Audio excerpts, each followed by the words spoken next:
Welcome to I think we've had a lot of crochet events this summer, which is unusual for us.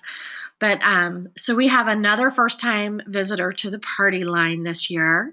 It's Mary Jane Hall, who, if you subscribe to any crochet magazines whatsoever, or have probably bought a crochet book in the last 10 years, you probably know Mary Jane already. But she's new to the party line, and so yeah, so Roxy says, welcome, Mary Jane. It's always nice to have first time visitors. So, welcome. I'm so glad you could be here with us today, Mary Jane, to talk about your latest book, Colorful Crochet Lace. So tell us, because this book has a kind of a Parisian sort of theme to it. Tell us how this book came about and how you selected the theme. Okay, well, first of all, I want to say hi to everyone, and I want to thank you for having me Oh, my today. pleasure. I've been really excited about this. About the lace book, and as far as the Parisian theme, the last two books I did were in the middle of winter, so they had to do the photo shoot indoors, and so I kept thinking, I would love to have the photo shoot outdoors because I love nature. And then I thought, I really love things like sidewalk cafes. I love flowers. I love coffee shops. And I thought, wouldn't it be so cool to have a photo shoot in that kind of a setting? Well, not only that, I love Paris. I have some ancestors that are from Paris, and I've just always been, you know, just love that kind of a theme. And so when I talked to the editor and she ran it by the team, they all agreed, the team at Interweave, they all agreed and they loved the theme too. So they found a quaint little sidewalk cafe, coffee shop type place in Denver. And they did that, and some of the photo shoots are, in some gardens. So I was really happy about that. And then, so I thought, well, since we have this theme for the book, why don't I name the projects French names or, just little sayings and things. So they love that idea too. And my editor on the book, Michelle, uh, was a French major in college, so she loved the idea and she helped me along with that. So that's how I came up with the Parisian theme. Yeah, the book is really beautifully shot. They did a great job of kind of capturing that sort of sidewalk cafe kind of feel to it. So I think we should go take a look at the book because I know that's why people come is they get a fresh look and basically it's a guided tour by the author herself of the book. So let's see, we're going to start with the cover project, and this is one of my favorite colors. So I always love to see to see projects done in this kind of color palette because I'm always drawn to this color. I have no idea why. It isn't particularly flattering on me, but I absolutely love this color. So tell us about the cover project. Okay, well, thank you. That is also one of my favorite colors. I consider it a deep plum, but in the book, when I got my copy, it's a little bit lighter. It looks more fuchsia, but the actual yarn is a deep plum. And the reason I did this top is because I really love feminine things. I love things that are fitted at the waist. I love lace, any kind of lace, of course, but I also love lace edgings. And this top, at least the top part of it, above the waist, is made with my graduated stitch method of making crochet garments without having to use increases or decreases. I actually featured that in my book Crochet That Fits, which a lot of people know about that. So people that only made afghans or scarves or washcloths are now able to make their own clothing without increases and decreases. And I know that increases and decreases are not really that difficult. You just have to pay more attention when you're working on something. And sometimes people have a mental block to that. But I came up with the method because I just try to make things easier if I can in crochet for people. So, and it's been really exciting because people are excited about making their own garments now, that, people that never made them before. And so I use that method on the top part of this. But of course the border, the pineapple border, and on the peplum and on the sleeves is not with that method. It's just a regular border, but the top part of it would be a beginner, level. Isn't that So interesting? Yeah, and you can see kind of that change in texture, which makes it even more interesting. So, yeah, but the idea of not actually having to keep track and did you really do what you thought you were doing is always a good thing. yeah. Yeah, a Can I little. say one more thing about that? The Let me see. Well, the method is you begin at the side. It's a vertical row. The chain is at the side, and so you're working vertically across the front or across the back. And so, what makes this method unique is that even though you work the number of stitches and the number of rows for the size that you chose, if your gauge is off, if it's too tight, you can actually add more rows to get a custom fit. Or if your gauge is too loose, you can just, or you decide it's just too big for you, you just take out some of the rows. So that's what makes it a custom fit. And Oh, nice. what you're doing is you're making shorter stitches with taller stitches on the same row. It's hard to kind of imagine unless you have a diagram. You're putting single crochet stitches, maybe with half double crochet, and some with uh, even double crochet stitches. And that other book explains the method, but this book explains the method too. So um, that would be. So pretty.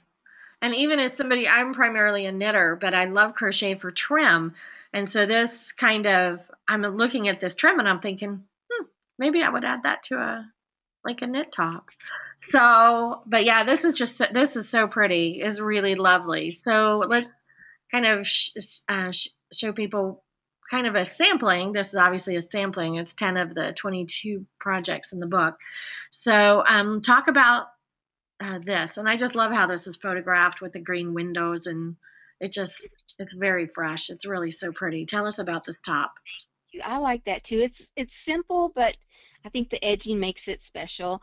I wanted to do something that, just another easy top. And this top is actually made with my graduated stitch method also. So it's, the beginning chains at the side, it's vertical rows, and it's just super easy. And I just wanted to do something simple that would be something for every day that I thought would appeal to a lot of people. Yeah, and Kate says this is very cool. So, and she wants to know, do the patterns in this book generally use a fingering weight yarn? Oh no, not all of them. A few do. Now let's see, the tops that's on the front cover uses a sport weight, but this top is I'm trying to think. I believe it's a sport weight too. It's Rowan Panama, and so it's actually really easy to work with. I love this yarn too. Yeah, it's got a nice feel to it while you're working with it as well. So, really nice. So, Really drapes well, so the yarn does. yeah, and I love this. I love that kind of a handkerchief cornered hem. I think it's just so flattering, and this really drapes beautifully. Tell us about this design. Well, uh, I really like this because, I try to do some trendy designs, along with classic designs, but I'm just really happy that Interweave allowed me to do some of the trendy designs.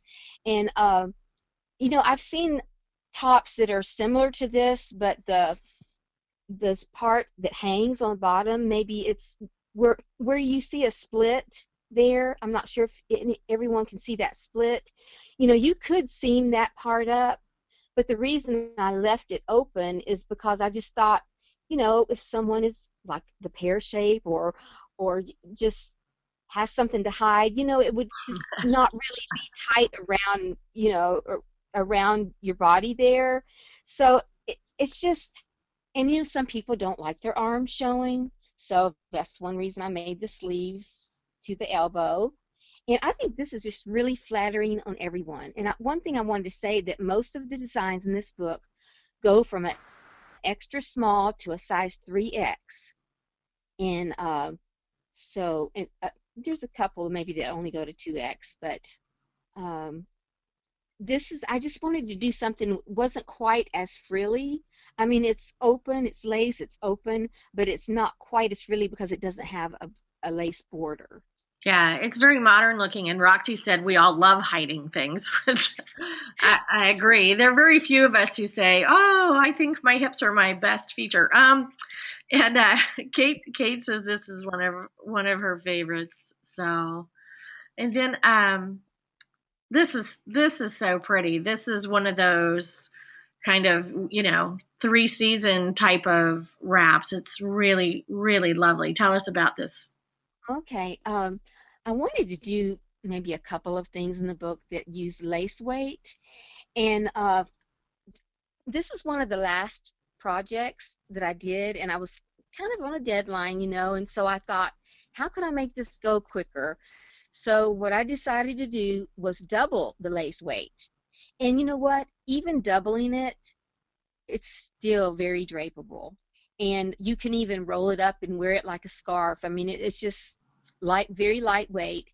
And if someone did not want to use lace weight or double the lace weight, of course, you could make it with one strand, but you could also use since it's a shawl and the gauge isn't quite as important on something like this, you could use a sport weight, a DK. You could even use a worsted weight if you wanted to. Of course, that would make it longer and wider. You'd have to adjust that, but it's just real versatile in that you could use just about any kind of yarn.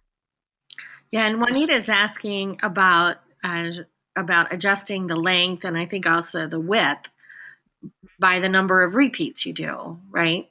Right.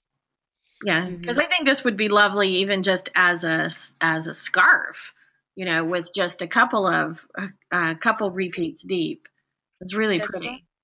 And if anyone, this is something I haven't thought of before, but in my original notes, I have, how many multiples. I actually had that when I send it into the tech editor. I'm not sure if they added that in the book. I haven't even looked. I've got the book in front of me, but if she did not add how many multiples to work the stitch pattern, anyone can contact me through email, Ravelry, or anywhere they can find me, and I would be glad to look in my original notes and tell them how many multiples, what stitches you need to make it longer, wider, or whatever, so you wouldn't have to figure it out for yourself. Yeah, because we all hate math. I mean, that's pretty much the thing. I mean, if you ask knitters and crocheters, their least favorite part of figuring something out is the math part. We just want to like get to the project already. So I'm the same way. yeah, Kate says thanks for that. So this is so lovely. When I saw this, I thought, oh, my daughter-in-law would love this, and she looks so cute in it. Tell us about this project. Okay, I wanted to have a cropped top in the book because, there are a lot of crop tops and trends right now, but actually it turned out a little bit longer than I had planned, but I think it's okay. And if someone wanted to make it shorter, more cropped, all they have to do is just uh, make the top shorter. You will not believe how easy this is. And it's all it is two pieces. It's actually two squares. Can you believe that? Wow. And seamed up the sides and the shoulders, and the little bit of a lace edging is what makes it have a cap sleeve. But it, I believe it's super easy. I've had other people make it already, and they made it in 2 days or less. And this is actually probably, if not the most popular one of the most popular in the book so far.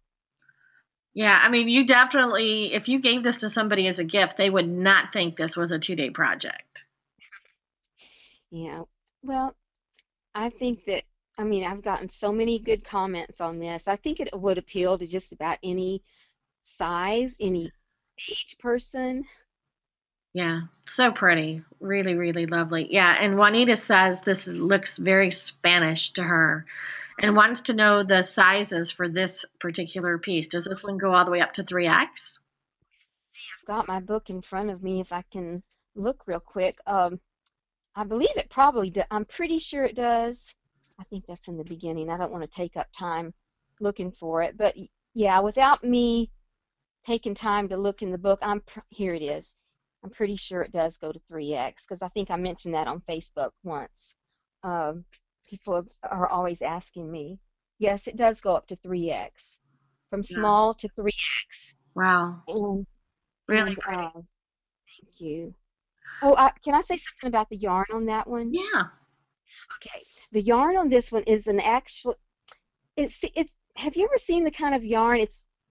It's not like sorry silk, but in a way, the way that the yarn is spun is a little bit like that. Some parts are thinner, some parts are thicker. Now, Yeah. either you love that kind of yarn or you just don't like it at all.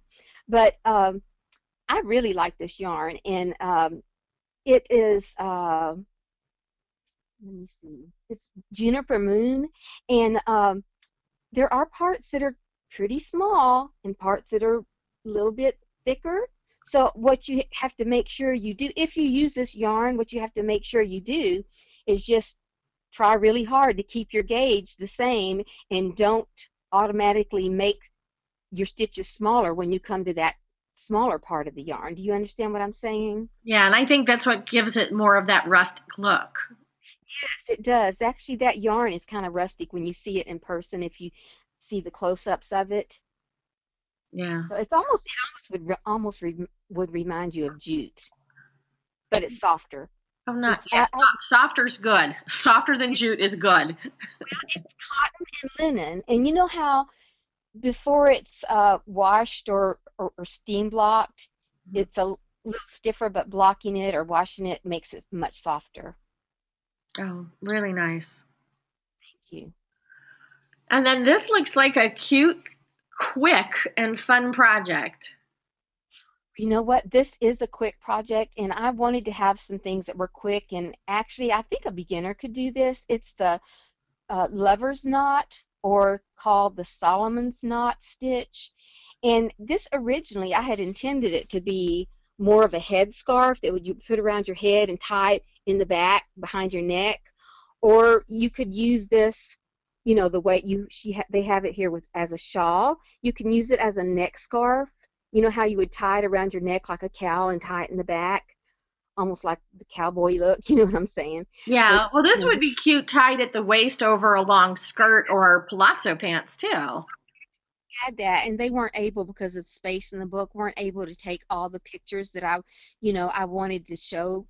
I wanted to show it with at the waist too, but there's just not room to do everything. So, but yeah, I wanted to do something a little bit special to it, and I put the little edging. I don't know if you can see it from this picture, Yeah, it's but cute. if they go to my Revelry page, I have a picture up of a couple of other ways to wear this. Yeah, it's really, really pretty. You- And then this project I love. Tell us about this little ballet wrap top.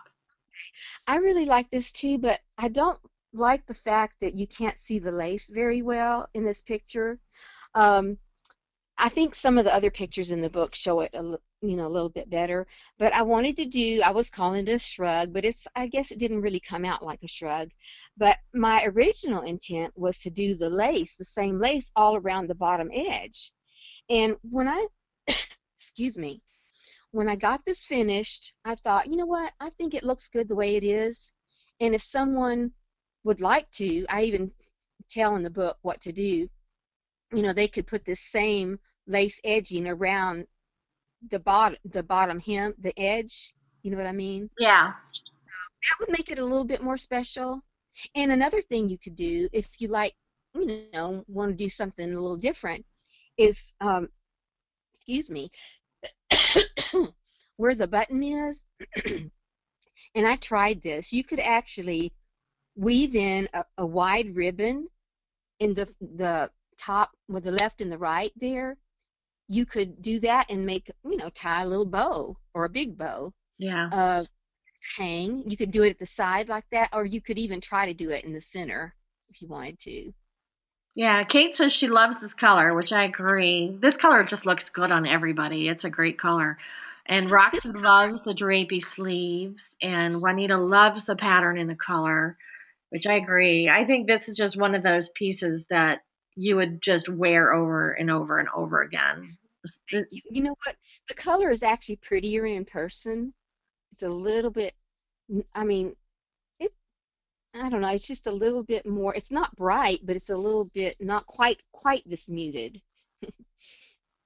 Yeah, but so it pretty. is really pretty. Yeah. And so here's another one of the little tops. This is just one of those classic pieces that you aren't going to have to shove to the back of the closet because they go out of style. This is so pretty. Oh, thank you. The thing is with this, I didn't plan on having two tops that were similar in color.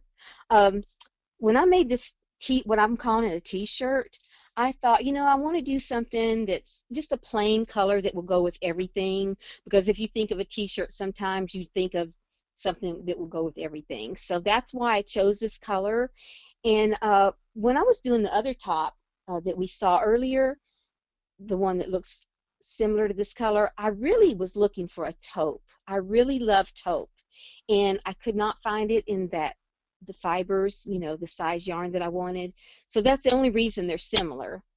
But this is a pretty quick project too, I believe. Yeah, Kate says she loves this one. It's the first one she's going to make.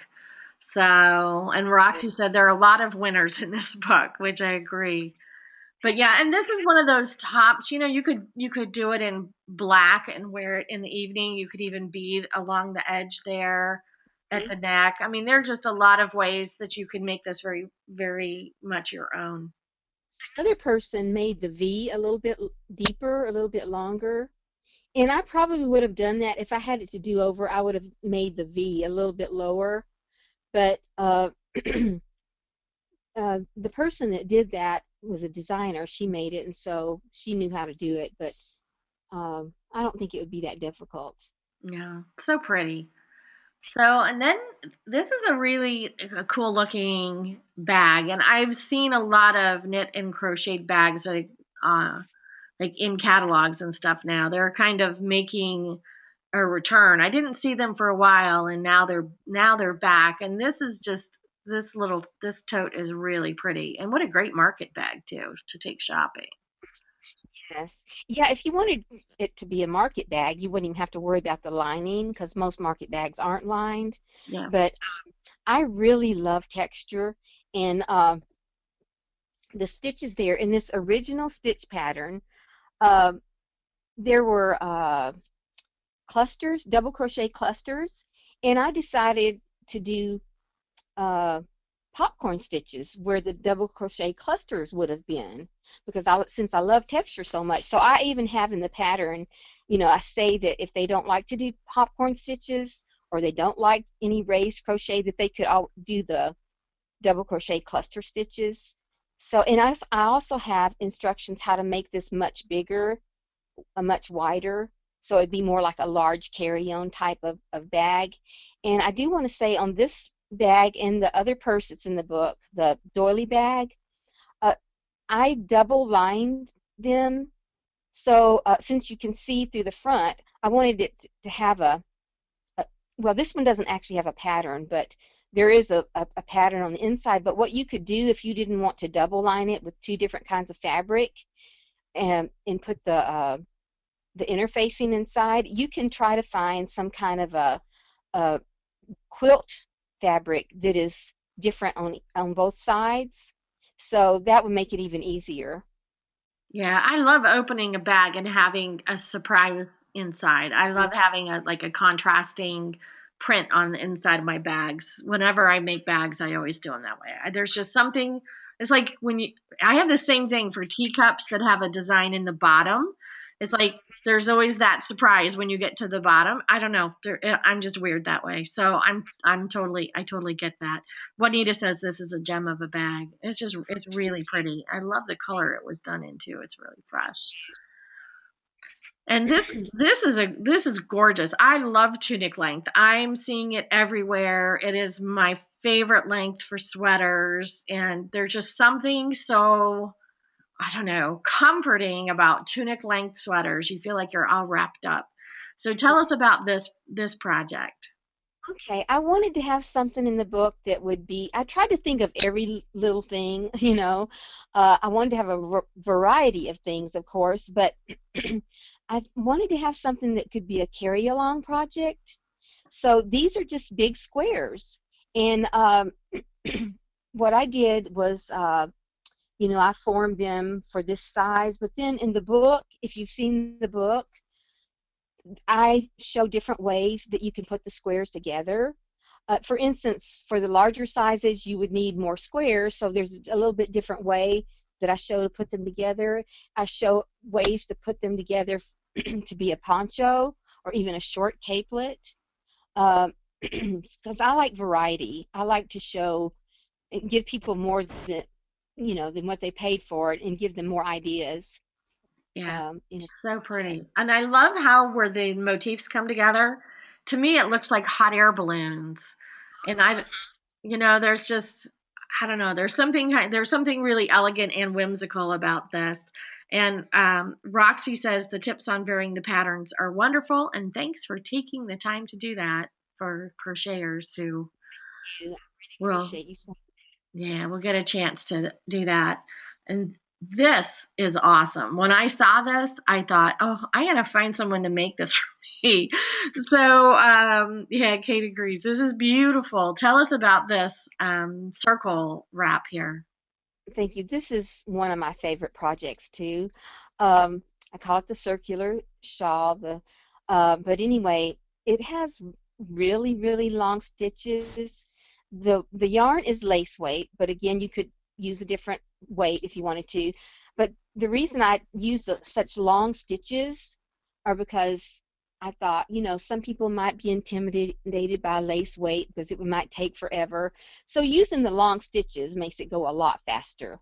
But some of the stitches are, I can't even remember exactly what they're called. I just know sometimes you have to wrap the yarn around the hook 4 or 5 times for a few of these stitches. Now, I don't want that to scare anyone off, but it's not that hard. You just have to wrap it around the hook a little bit more Yeah, but to get. you create real estate very quickly, which is the nice thing because you get a lot of you create a lot per row, which is always nice. So you get to see that it's actually moving ahead nicely, which is good. So Yeah. yeah, This this, one is light as a feather, so I mean it's really light as a feather. So you can just scrunch it up and wear it as a scarf. In fact, there's a picture in the book of it that way, and I really like it that way. And one of my favorite ways for this too is just to put it around the neck as a cowl because the lace edging, the scallops show up as the cowl, and it looks really pretty that way. yeah, the edging on this is beautiful, really really pretty. So there's just a little taste of what's in the book. I think that gives people an idea of what they can expect, especially if they don't win a copy today or a copy on Facebook later this week. And for people who want to, oh, and Kate says, thanks for the book. You've gotten her excited about crochet garments and things that are beautiful and not too bulky. And I think that's really kind of the hallmark of your your design work, Mary Jane, is that it just, there's the kind of this traditional idea about crocheted garments that they stand up by themselves kind of thing. They're so thick and bulky. And to show how you can create these basically light as air designs that are Well, that, that are modern and definitely things that people would wear now. It's really beautiful. well, thank you. That is a goal of mine to make crochet light and drapable and not like crochet of sometimes in the 60s that stood up like a straight jacket. If Yeah. you know. And I think we were all recipients at some point or another of like a grandmother or a great aunt or somebody who made us something like that. And in addition to the fact that it was likely in really scratchy yarn, is that, you could barely move, you could barely bend your elbows because they were just so thick. And to see such, really lightweight, I mean, in some of those almost diaphanous garments and accessories is, it's just it's a completely different kind of crochet, which is a good thing. So people can follow Mary Jane on positivelycrochet.blogspot.com, which is what you're seeing on your screen right now. Oh, and Juanita wants to know, she has a question. She says, are the instructions written or chart form? Oh, they're written, but there are charts showing the basic stitches. So, making it a lot easier. But yes, they are definitely written. There you go, Juanita. So, and everybody works differently. Personally, I love the charts because I'm visual, and so everybody. It's nice when the books do both, so that you kind of, however it is you work best, you get to work that way. And then for people who are on Ravelry, of course, Mary Jane has a designer page, which oddly enough is designers/Mary-J-Hall.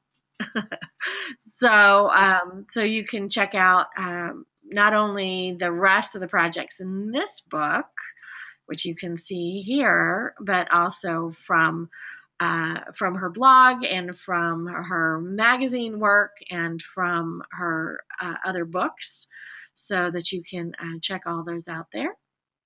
Oh, sorry, I didn't mean to make anybody dizzy. And then you can also follow Mary Jane today or follow her on Twitter, and it's at Mary Jane Crochet. You can find her there. And also on, what is this, Mary Jane? Why did I pull this? You know what? I don't know. Oh, it's Instagram. Mary Jane, yeah, Mary Jane on Instagram, so you can find her there on Instagram. And then of course, you're going to immediately call your local yarn store if you don't win today, and find out if if they're carrying colorful crochet lace. And if they don't have it in stock, because we always want to support our local yarn stores, you can come over to planetpurl.com and you would click on books. And then you will see colorful crochet lace, which if you click on it, there's a link to Amazon, which we get a little commission, and it does help us pay for things like GoToMeeting. So now, if you don't win today, we'll be giving away a copy starting Thursday, tomorrow, on Planet Pearl's Facebook page, which of course facebook.com/Planet Pearl. So you get a second chance to win because the people at Interweave are just that generous. So Mary Jane, what are you working on now? Well, I'm not really working on anything except, I've been working on this blog tour. I've been answering questions for interviews, and I actually need a little break from crocheting right now because sometimes it's really stressful. I did send in two tops for a magazine, but that won't be out till next year. So, of course, I'm ready to do another book, but I'm not really ready, if you know what I mean. I absolutely know what you mean. So on so that for some of us, we've already started our holiday handcrafting. So for your friends and family members, do they get crochet gifts for the holidays? They do sometimes, but not always, because you know, I'm so busy not only with crochet but with other things. And if they get things, it might be scarves or hats or a lot of scarves. But my daughter, the I don't believe you had it on the screen, but it's called the Monique hooded jacket. It's in a blue. Um, my daughter loved that, and she kept telling me, "I've got to have that. I have to have it." And I told her, I said, "Well, I'm sending it in. They have to do the photo shoot, and it won't be back for several months, you know." And she said, "But I have to have it." So I surprised her and made that for her for Christmas last year, which is kind of unusual because I don't usually make something that that takes that long for a Christmas present because I just don't have time. Yeah. And so is anybody knitting or crocheting gifts for you? Um, Not really. Yeah, I know. That's the same thing for me. And and it's interesting how many people I know who have friends who knit or crochet, but it's kind of it doesn't happen. One So, girl that she meets with us at our local um, yarn shop, Fiberworks, and she did. I have to say we had a Christmas party, and everybody brought a gift. And it was supposed to be something crochet, so I got her. She got my name, and it was a set of fingerless gloves. They're purple and they're really cute. So well, I can well, say that I have that. there you go. So, well, I hope you'll be back when you have your next book is out. We'll be looking for you in all of the crochet magazines, of course, in the interim. So enjoy your crochet break. I'm gonna try to. Oh, great. And Mary Jane, don't go away because we're about to give away a book in the room. So people in the room don't disappear. And Mary Jane, thanks again for joining us today. It was really a pleasure to meet you. Was really happy to, and I'm really happy that you invited me. Oh, thanks. And actually you're getting thank yous in the room. So don't go away. I'm about to give away a book.